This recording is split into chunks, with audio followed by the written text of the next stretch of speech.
நடக்குது.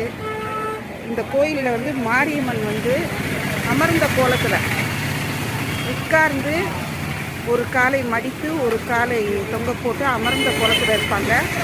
ரொம்ப சக்தி வாய்ந்த அம்மன். இப்போ யோகாமணி சார் வந்து கடையில் வந்து உப்பும் மிளகும் வாங்கிட்டு இருக்காங்க. உப்பு மிளகு வந்து இந்த கோயிலில் வந்து செலுத்தக்கூடிய ஒரு பிரார்த்தனை. அதாவது சரும சம்பந்தப்பட்ட வியாதிகளுக்காக வேண்டிக்கிட்டு உப்பு மிளகு இங்கே செலுத்திடுவாங்க கோயிலில்.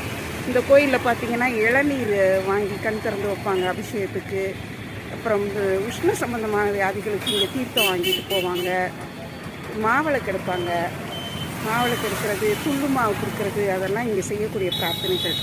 இப்போ இந்த வண்டியூர் மாரியம்மன் கோயிலில் வந்து படகு இது கூட நடக்குதுன்னு நினைக்கிறேன். சாதாரணமாக பார்த்திங்கன்னா தண்ணி இல்லாமல் இருந்ததெல்லாம் உண்டு.